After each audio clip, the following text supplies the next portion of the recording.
Hey guys, तो इस हफ्ते पॉलिटिक्स में काफ़ी कुछ हुआ है यार। और सबसे बड़ी जो घटना सामने आई है वो है प्रियंका गांधी की। प्रियंका गांधी वायनाड से चुनाव लड़ने वाली है और एक तरह से पूरी मीडिया ने एक कंसेप्शन बना दिया कि वो जाएंगी ही सही संसद। अभी तक इलेक्शन नहीं हुए हैं भाई साहब। वहाँ के पे कम्युनिस्ट पार्टी काफ़ी ज़्यादा स्ट्रांग है। अगर उन्होंने कोई अच्छा कैंडिडेट दिया तो फाइट काफ़ी तगड़ी हो सकती है। डेफिनेटली राहुल गांधी को बहुत बड़ी बड़ी दो जीतें मिली हैं पिछले दो बारों में, लेकिन इसका ये मतलब बिल्कुल भी नहीं है कि कम्युनिस्ट वहाँ कुछ भी नहीं है। कम्युनिस्ट काफ़ी स्ट्रांग है और इस बार भी ए राजा की जो वाइफ थी वो राहुल गांधी के सामने लड़ी थी। तो अगर कोई अच्छा कैंडिडेट वो देते हैं तो डेफिनेटली वहाँ पर एक अच्छी फाइट हो सकती है। डेफिनेटली ये एक कहने वाली बात ही होगी कि वहाँ से प्रियंका गांधी हार सकती हैं, लेकिन हाँ, अगर हार गई तो बहुत बड़ा गेम चेंज हो जाएगा। मतलब पूरी कांग्रेस का जो पूरा मोमेंटम बिल्ड हुआ है वो पूरा धराशायी हो जाएगा। लेकिन अगर जीत जाती है तो कोई बड़ी न्यूज़ नहीं बनेगी, जैसे कि स्मृति ईरानी के लिए हुआ। वो हार गई तो ज़्यादा बड़ी न्यूज़ थी। अगर जीत जाती तो इतनी बड़ी कोई न्यूज़ नहीं होती कि वो कैसे जीत गई, क्योंकि उन्होंने लास्ट टाइम राहुल गांधी को हराया था। ये तो सबसे बड़ी न्यूज़ थी।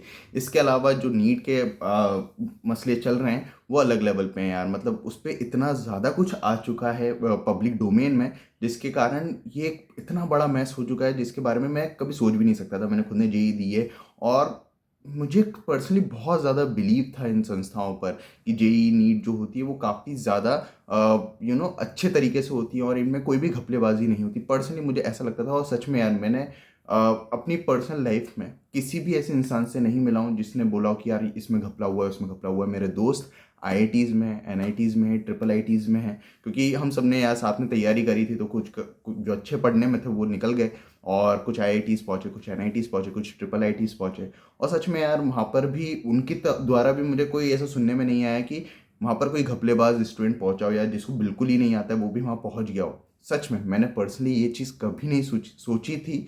डेफिनेटली एक होता है ना, एक जब आपका बिल्कुल दिमाग आउट होता है तो आप सोचते हो यार इसमें ये तो घपला होगा, वो घपला होगा, पेपर लीक, ये सारी चीज़ें सुनी सुनाई सी लगती थी। लेकिन ऐसा कुछ लगता नहीं था कि होगा या होता ही है, इतने बड़े स्केल पे होता है। लेकिन इस बार जो नीट के एग्ज़ाम में हुआ वो बहुत बड़े स्केल पे हुआ और उसने पूरी एनटीए जो कि नेशनल टेस्टिंग एजेंसी है उसको बेनकाब कर दिया। और सच में यार बहुत बड़ा सेटबैक है।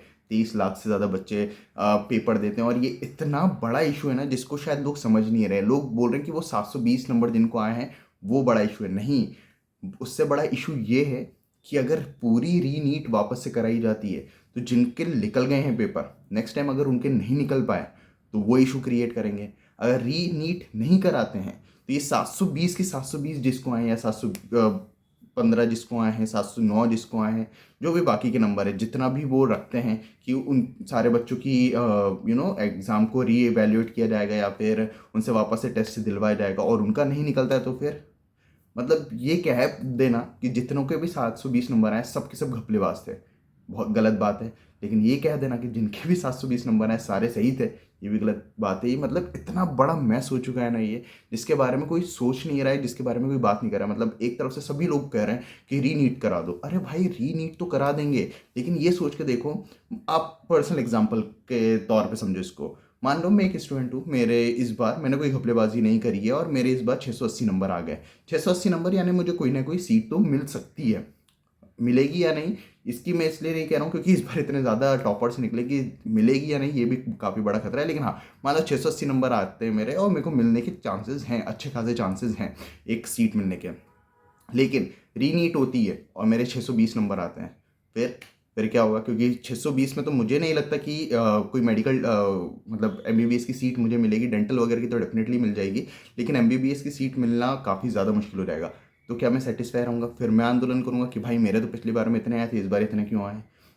मान लो मैंने घपलाबाज किया है और मेरे इस बार 720 की 720 आ गए, रीनीट होती है, मेरे 650 तब भी आ जाते हैं, फिर भी मैं लड़ूंगा।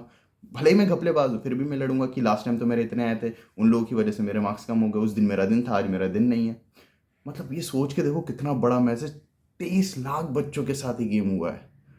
कितने लोगों ने घपला किया है, कितने लोगों ने घपला नहीं करा है, रीनीट होगा नहीं होगा ये सारी चीज़ें साइड में है।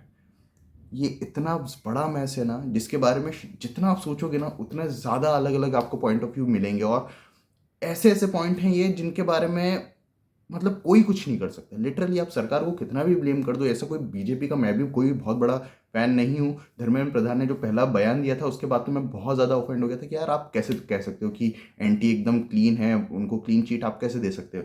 लेकिन ये घपला इतना बड़ा है ना, जिसके बारे में मैं सोच रहा हूँ कि यार सरकार भी क्या करेगी। सरकार रीनीट कराती है तो भी दिक्कत है, रीनीट नहीं कराएगी तो भी दिक्कत है, ग्रेस मार्क्स हटा देगी तो लोग शायद सेटिस्फाई हो जाएं। लेकिन जो ग्रेस मार्क्स हटेंगे तब कुछ सेंटर्स पे जो टाइम बर्बाद हुआ है वो बच्चे बोलेंगे हमारा टाइम बर्बाद हुआ था। उनकी रीनीट कराओगे तो पूरे सेंटर की रीनीट करानी पड़ेगी। आप सोच के देखो कितनी ज़्यादा मैस हो चुका है ये पूरा पूरा मसला, इतना ज़्यादा गड़बड़ा चुका है, पूरा चरमरा चुका है। पूरी ऐसा लग रहा है इस पूरी एनटीए की, पूरी नीट की रीढ़ की हड्डी टूट चुकी है, कुछ नहीं किया जा सकता। ये सिर्फ मसला ऐसा कि ऐसा पड़ा रहेगा तो भी खराब है, मसले पे कुछ किया तो भी खराब है। सच में इस चीज़ के लिए मुझे सबके लिए बुरा लग रहा है। मतलब डेफिनेटली उन लोगों के लिए बुरा नहीं लग रहा है जिन लोगों ने ये घपला किया, जिन लोगों ने ये चीज़ करी है उन पे बहुत ज़्यादा गुस्सा आ रहा है, और सबके लिए बुरा लग रहा है। फिर चाहे आप सरकार की बात करो, बच्चों की बात करो, उनके पेरेंट्स की बात करो, कोचिंग इंस्टीट्यूट्स की बात करो, सबके लिए बुरा ही लग रहा है। क्योंकि बच्चे ने मेहनत करी, लाखों में उनके माँ बाप फीस भरते हैं यार। मतलब मैं सच बताऊँ, मैं बहुत छोटी कोचिंग से मैंने जेई की तैयारी करी थी और मेरी कुछ 45-50 हज़ार रुपये फीस थी उस कोचिंग की। जो बड़ी संस्थाएं होती हैं कोचिंग की, वो 1.5 लाख 2 लाख रुपए फीस लेते हैं पढ़ाने के, एक बच्चे से कोचिंग की। वो 2 1.5 2 लाख रुपए फीस भरता है एक माँ बाप, जिनकी शायद आर्थिक स्थिति उतनी नहीं है, अच्छी नहीं है। अगर आपको यकीन नहीं आता तो आप गवर्नमेंट डेटा उठा के देख लो कि कितने लोग हमारे देश में, कितने परिवार ऐसे हैं जो साल में 5 लाख से ज़्यादा कमाते हैं। बहुत कम फैमिलीज हैं, बहुत कम, लिटरली आई थिंक शायद मैंने लास्ट टाइम जो डेटा देखा था उसमें कुछ शायद 10% के आसपास थे जो साल में 5 लाख से ज़्यादा कमाते थे, शायद 8% के आसपास थे। अभी तो मुझे क्लिक नहीं हो रहा है, लेकिन इतने कम लोग 5 लाख से ज़्यादा कमाते हैं साल भर में, और वो फीस कितनी दे रहे हैं, 1.5 2 4 लाख रुपए अपने बच्चों को पढ़ाने के लिए। मतलब क्या ही बोलूँ इस पे तो मतलब ऐसा हो रहा है ना कि कुछ पॉइंट ऑफ व्यू भी देने का अजीब सा हो गया है कि मैं कुछ अपने एंड से सोल्यूशन बता दूं। नहीं भाई, इसका सोल्यूशन मेरे पास तो बिल्कुल भी नहीं है। मैं सिर्फ कोई ज्ञान नहीं दे सकता हूँ, मैं बस कोशिश कर रहा हूँ समझने के लिए कि कितनी ज़्यादा ख़राब चीज़ हो गई है ये, और कितने सारे लोगों का नुकसान है इसमें। सच में कितने सारे लोगों का नुकसान है, और कुछ खराब लोगों की वजह से, कुछ हज़ारों लोगों की वजह से लाखों लोगों का नुकसान हो रहा है, लाखों परिवारों का। और ये सिर्फ 23 लाख बच्चों की बात नहीं है, उनके परिवारों की बात है, उनके खानदान की बात है। एक बंदा जब नीट की तैयारी करता है ना, तो उसका पूरा परिवार करता है। भाई नीट बहुत टफ एग्ज़ाम है, बहुत टफ एग्ज़ाम है। पूरा परिवार लिटरली, मैंने देखा है लोग होली दिवाली नहीं बनाते हैं, पढ़ाई करनी है लिटरली। उनका पूरा परिवार में टीवियाँ नहीं चलती हैं 2 2 साल तक, बच्चा पढ़ाई कर रहा है। पूरा खानदान इन्वॉल्व रहता है उस चीज़ में। मतलब खानदान से मतलब जो भी आसपास के लोग रहते हैं, जो भी शोर शराबा कर सकते हैं, सब इन्वॉल्व रहते हैं। एक बच्चा जब नीट निकाल के एमबीबीएस एम्स पहुंचता है, एमबीबीएस की तैयारी करने, पूरा खानदान खुश होता है। हर इंसान जो उसको जानता है वो खुश होता है कि भाई ये बंदा एम्स पहुंचा है। ये इतनी बड़ी चीज़ हो गई है ना यार, जिसके बारे में मतलब मैं सोच के ही थोड़ा डर रहा हूँ, और सोच के बहुत बहुत अजीब लग रहा है यार मुझे। मुझे नहीं पता इसका सोल्यूशन क्या है, लेकिन अगर आपको पता हो तो मुझे बताओ यार। शायद मेरी बातों से आप अग्री करो या ना करो, लेकिन मुझे ऐसा लगता है कि इसका कोई सोल्यूशन नहीं है। इस साल तो डेफिनेटली नहीं है, अगले साल से मुझे नहीं पता क्या होगा, लेकिन इस साल तो कोई सोल्यूशन ही नहीं है इसका। खुद सोच के देखो, जो बोल रहे हैं कि सोल्यूशन ये होगा वो होगा, इस साल क्या सोल्यूशन है? आप सब अगले साल के लिए बोल रहे हो, इस साल क्या करोगे? रीनीट कराओगे? खुद के नंबर वापस से कम आ गए, फिर क्या आंदोलन नहीं करोगे? नॉर्मलाइज करने का बोलोगे, नॉर्मलाइज होगा तो फिर आप लड़ोगे कि यार ये नॉर्मलाइज करने का तरीका गलत है।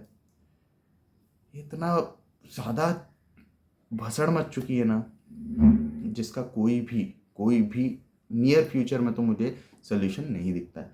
बाकी आपके क्या पॉइंट ऑफ व्यू है इस पूरे केस पे, मुझे बताओ यार, क्योंकि मुझे नहीं लगता मेरे पास इसका सोल्यूशन नहीं है। मैं जानना चाहता हूँ कि एग्जैक्टली इसका सोल्यूशन क्या हो सकता है, ताकि मेरा भी कुछ बने पॉइंट कि हाँ भाई इस तरह से भी सोचा जा सकता है। शायद मैं बहुत एक तरफा सोच रहा हूँ, या फिर बहुत सारे ओपिनियंस को मिक्स करके सोच रहा हूँ। मुझे नहीं पता कि मैं कितना सही हूँ कितना गलत हूँ, लेकिन मैं आपका पॉइंट ऑफ व्यू डेफिनेटली जानना चाहूँगा कि आपका क्या पॉइंट है इस पर। बाकी जो भी आपका पॉइंट ऑफ व्यू है मुझे कमेंट्स पे जरूर बताना। बाकी मिलते हैं अगले वीडियो में, तब तक के लिए जय हिंद जय भारत।